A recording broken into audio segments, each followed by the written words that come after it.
Students, chapter 6 life processes में हम लोग पढ़े थे रेस्पिरेशन। इसी टॉपिक को कंटिन्यू करते हुए आज हम इसमें पढ़ेंगे respiratory system in human being. Human being में रेस्पिरेटरी सिस्टम में कौन कौन से ऑर्गन्स होते हैं और इनका क्या क्या फंक्शन होता है। अब हम पढ़ते हैं respiratory system of human being. सबसे पहले हम देखेंगे features of the human respiratory system. The respiratory system in humans has the following important features. Human being के respiratory system में ये important features होते हैं। First है यहाँ पर the energy is generated by the breakdown of glucose molecules in all living cells of the human body. Human body की जितनी भी living cells होती हैं वहाँ पर glucose molecule का breakdown होता है और energy generate होती है। सेकेंड फीचर हम देखते हैं oxygen is inhaled and is transported to various parts and are used in the process of burning food particles, breaking down of glucose molecules at the cellular level in a series of chemical reaction. Oxygen जो inhale की जाती है, हम knows की help से oxygen को inhale करते हैं और ये ऑक्सीजन ट्रांसपोर्ट होती है ब्लड के थ्रू, यानी कि बॉडी के डिफरेंट पार्ट्स में, बॉडी के डिफरेंट सेल्स में, लिविंग सेल्स में ये ऑक्सीजन जो है वो ब्लड के थ्रू ट्रांसपोर्ट होती है, फूड पार्टिकल्स को बर्न करने का काम करती है। किस लेवल पर कर रही है? सेलुलर लेवल पर, क्योंकि ये सेल के अंदर जा रही है और इसमें बहुत सारी केमिकल रिएक्शंस होती है, इसीलिए लिखा है at the cellular level in a series of chemical reaction. Cell के अंदर ये प्रोसेस चलती है और यहाँ पर क्या हो रहा है, series of chemical reaction means बहुत सारी केमिकल रिएक्शंस होती हैं इस प्रोसेस में। नेक्स्ट फीचर है the obtain glucose molecule are use for discharging energy in the form of ATP, adenosine triphosphate molecule, by the human body to fulfill essential life processes। और यहाँ पर glucose molecule का use करके जो energy discharge हो रही है वो एनर्जी किस फॉर्म में डिस्चार्ज होती है? एटीपी के फॉर्म में डिस्चार्ज होती है। एटीपी का फुल फॉर्म होता है एडिनोसिन ट्राइफॉस्फेट और हमको मालूम है कि ये एनर्जी जो है हमारी बॉडी में सेल में माइटोकॉन्ड्रिया में स्टोर होती है, इसीलिए माइटोकॉन्ड्रिया को power house of the cell कहा जाता है।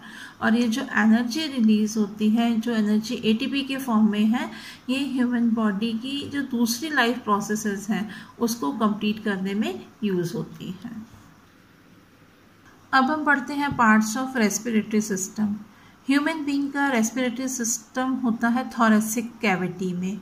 थोरेसिक कैविटी क्या होती है? हमारी बॉडी कैविटी में एक स्ट्रक्चर होता है जिसको हम बोलते हैं डायफ्राम। ये डायफ्राम हमारी बॉडी कैविटी को 2 पार्ट में डिवाइड करता है। अपर पार्ट होता है थोरेसिक कैविटी और लोअर पार्ट, डायफ्राम के नीचे का पार्ट जो रहता है इसको हम बोलते हैं एब्डोमिनल कैविटी। तो हमारा जो रेस्पिरेटरी सिस्टम है वो कहाँ पर है? थोरेसिक कैविटी में होता है। रेस्पिरेटरी सिस्टम किन किन ऑर्गन से मिलकर के बना है? इसमें फर्स्ट ऑर्गन है नोज। नोज नॉस्ट्रिल और नेजल कैविटी से मिलकर के बनती है। नेक्स्ट ऑर्गन है pharynx, larynx, trachea, bronchi and lungs. ये ऑर्गन्स मिलकर के बनाते हैं हमारे रेस्पिरेटरी सिस्टम को। रेस्पिरेटरी सिस्टम का first part nose. The nose possesses a couple of exterior nostrils which are divided by a framework of cartilaginous structure termed as the septum। अभी आपको बताया कि नोज में 2 पार्ट होते हैं, एक पार्ट होता है नॉस्ट्रिल और एक होता है नेजल कैविटी और नेजल चैम्बर। तो यहाँ पर हम देखेंगे कि ये पार्ट जो है ये क्या है? इसे हम बोलते हैं नॉस्ट्रिल, जिसकी हेल्प से हम एयर को इनहेल करते हैं। यहाँ पर आप देख सकते हैं कि ये क्या है? ये नॉस्ट्रिल है, ये नॉस्ट्रिल है और ये नॉस्ट्रिल जो है वो कहाँ पर ओपन हो रहे हैं? नेजल चैम्बर में या नेजल कैविटी में ओपन होते हैं। यहाँ पर हम देखेंगे कि नेजल चैम्बर और नेजल कैविटी जो है एक सेप्टम से, ये कार्टिलेजिनस स्ट्रक्चर है जिसको हम क्या बोलते हैं? सेप्टम बोलते हैं। इससे ये चैम्बर जो होता है वो डिवाइड होता है। This is the structure that evenly separates the right nostril from the left nostril.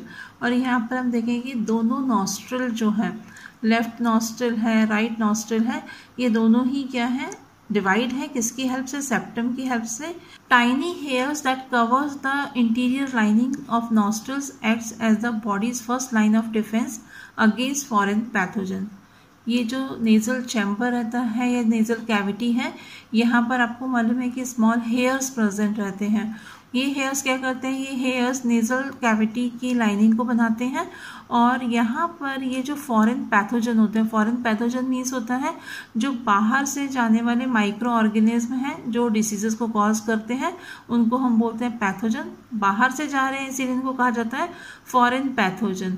और ये पैथोजन को रोकने का काम कौन करता है, ये हेयर्स करते हैं, जो कि कहाँ पर है, ये नेजल कैविटी के अंदर प्रेजेंट होते हैं और लाइनिंग बनाते हैं। यहाँ पर जो हेयर्स प्रेजेंट हैं ये बॉडी के फर्स्ट पार्ट माना जाता है जो कि डिफेंस का काम करता है, मीन्स जो माइक्रो ऑर्गेनिज्म को रोकने का काम करता है। Further more they provide additional humidity for inhaled air. यहाँ पर कुछ म्यूकस ग्लैंड्स प्रेजेंट होती हैं जो म्यूकस को सिक्रीट करती हैं। नेजल चैम्बर में म्यूकस ग्लैंड्स प्रेजेंट होती हैं, ये म्यूकस को सिक्रीट करती हैं और ये एडिशनल ह्यूमिडिटी प्रोवाइड करती हैं इनहेल्ड एयर को। रेस्पिरेटरी सिस्टम का नेक्स्ट पार्ट है pharynx. The nasal chambers open up into a wide hollow space termed as a pharynx. It is a common path for both air and food. यहाँ पर ये nasal chamber जो है जहाँ से air हम इनहेल करते हैं, ये कहाँ पर आ रहा है, एक वाइड हॉलो स्पेस में जिसको फेरिंक्स नाम दिया गया है। और ये कॉमन पाथ होता है किसके लिए, एयर और फूड दोनों के लिए। जब हमने न्यूट्रिशन पढ़ा था तभी भी हमने पढ़ा था कि फूड जब हम इनटेक करते हैं बक्कल कैविटी के बाद में फूड फेरिंक्स से होता हुआ कहाँ पर जा रहा था, ईसोफेगस में जा रहा था। तो ये कॉमन पैसेज होता है किसके लिए, एयर और फूड दोनों के लिए। It functions by preventing the entry of food particle into the wind pipe. और ये जो फेरिंक्स होता है, ये फेरिंक्स यहाँ पर जो फूड पार्टिकल्स हैं इनको लैरिंग्स में या विंड पाइप में जाने से रोकता है। The epiglottis is an elastic cartilage which serves as a switch between the larynx and the esophagus by allowing the passage of air into the airway to the lungs and food in the gastrointestinal tract। तो यहाँ पर क्या है, ये जो epiglottis है, ये structure आप देख रहे हैं, ये epiglottis है, ये एक इलास्टिक कार्टिलेज का बना हुआ स्ट्रक्चर रहता है। इलास्टिक है, लचीला होता है, जो कि क्या कर रहा है, लैरिंग्स और ईसोफेगस के बीच में, ये लैरिंग्स है और यहाँ पर इसके पीछे की तरफ ईसोफेगस होता है। इसके बीच में ये क्या कर रहा है, एक स्विच की तरह काम करता है। ये जो एयर रहती है उसको अलाउ करता है, इसमें से पास होने देता है, लेकिन फूड को ये अलाउ नहीं करता है। जब हम फूड को स्वेलो करते हैं तो यहाँ पर क्या होता है, फूड जो होगा वो कहाँ पर आता है, ईसोफेगस में आता है। उस टाइम ये एपिग्लॉटिस जो है वो इस ओपनिंग का नाम रहता है ग्लॉटिस। इस ग्लॉटिस को क्या करता है, ये कवर कर देता है ताकि फूड जो है वो ईसोफेगस में ही जाए और यहाँ पर विंड पाइप में नहीं आए। रेस्पिरेटरी सिस्टम का नेक्स्ट पार्ट है लैरिंग्स। टू कार्टिलेजिनस कॉर्ड्स ले the framework for the larynx.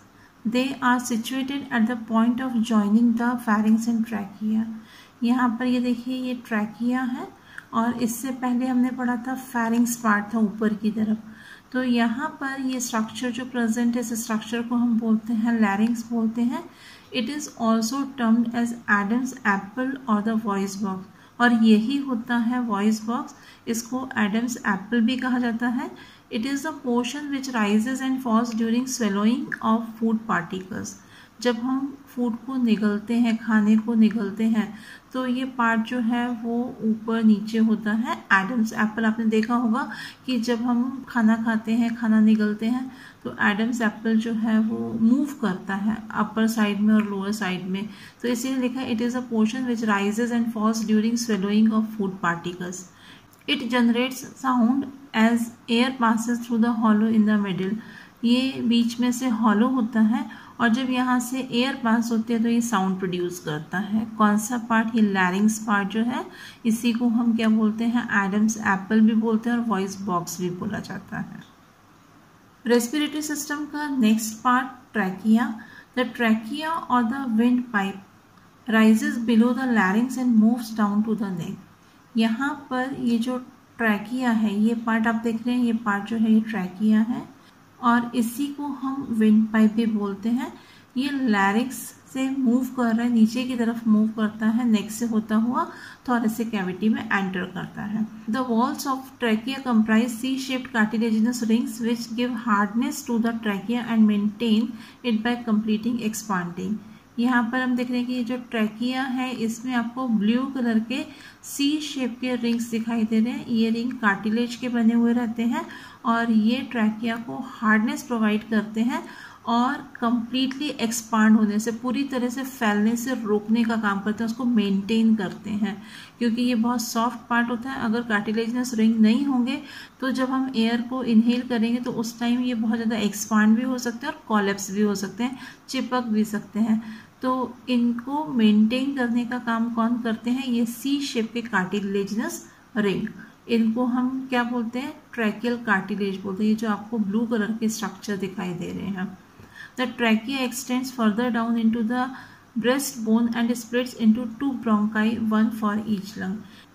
Trachea split होकर के 2 ब्रोंकाई बना रहा है और ईच ब्रोंकाई जो है वो कहाँ पर एंटर कर रहा है? लंग्स के अंदर एंटर कर रहा है। राइट ब्रोंकस जो है वो राइट लंग में और लेफ्ट ब्रोंकस जो है वो लेफ्ट लंग में एंटर करता है। नेक्स्ट ऑर्गन है bronchi. The trachea splits into 2 tubes termed as bronchi which enter each lung individually.